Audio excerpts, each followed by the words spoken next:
Bismillahirrahmanirrahim. Assalamualaikum warahmatullahi wabarakatuh. Perkenalkan, saya Abdi Setiadi dari kelas 3 BPGSD. Nah, di sini saya ditugaskan untuk membuat video pembelajaran mengenai materi tentang sejarah kerajaan Demak. Nah, untuk itu untuk adik-adik semua nanti bisa fokus menonton materinya, dan nanti di akhir pembelajaran akan ada sedikit evaluasian mengenai apa yang tadi telah dibahas.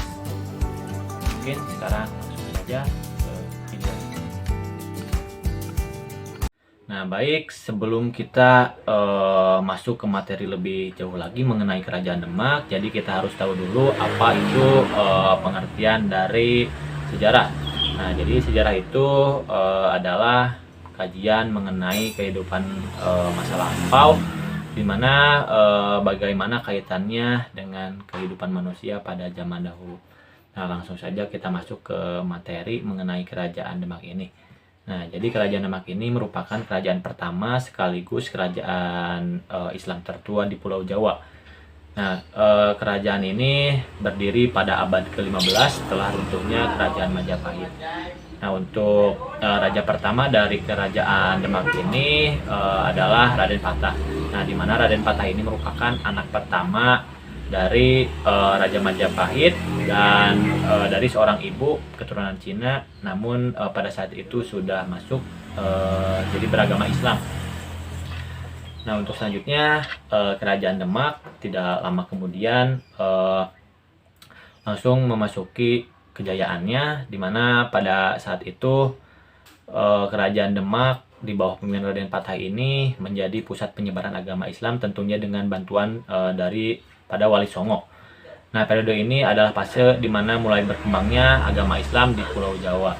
Nah, Raden Patah ini wafat pada tahun 1518. Kemudian tahta Kerajaan Demak ini dilanjutkan oleh Patiunus. Nah, Patiunus ini merupakan anak dari Raden Patah. Nah, Patiunus ini dikenal dengan keberaniannya sehingga beliau dijuluki sebagai Pangeran Sabelanglor. Nah, pada tahun 1521 Patiunus sebagai panglima perang kemudian melakukan penyerbuan ke Malaka melawan Portugis. Namun pada saat itu Patiunus terbunuh, dan kemudian tahta kerajaan dari Kerajaan Demak dilanjutkan oleh Trenggana. Nah, Trenggana ini menjadi raja ketiga dari Kerajaan Demak. Nah, untuk selanjutnya Kesultanan atau Kerajaan Demak ini mencapai kejayaannya kembali di bawah pimpinan Raja Trenggana. Kemudian wilayah kekuasaannya semakin meluas dari bagian barat Pulau Jawa hingga membentang ke bagian timur dari Pulau Jawa. Kemudian pada tahun 1527 pasukan Islam gabungan dari Demak dan Cirebon di bawah pimpinan Patalilah dan di bawah perintah dari Sultan Trenggana berhasil mengusir Portugis dari Sunda Kelapa. Nah, nama Sunda Kelapa ini kemudian berganti menjadi Yogyakarta atau memiliki arti kemenangan yang sempurna. Kemudian tak lama berikutnya berganti lagi menjadi Batavia atau sekarang juga berganti nama menjadi Jakarta, yakni ibu kota Indonesia. Nah, untuk selanjutnya pasukan dari Kerajaan Demak ini menyerang ke Panarukan, Situbondo pada tahun 1546. Terjadilah insiden yang menyebabkan Sultan Trenggana terbunuh. Nah, inilah yang menjadi awal mulai keruntuhannya dari Kerajaan Demak, di mana pada saat itu terjadilah perselisihan mengenai siapa yang akan meneruskan tahta kerajaan dari Kerajaan Demak. Kemudian hingga akhirnya Kesultanan Demak benar-benar berakhir pada tahun 1554 Masehi. Nah, mungkin sekian untuk pembahasan materi. Mungkin nanti akan kita lanjutkan dengan evaluasian.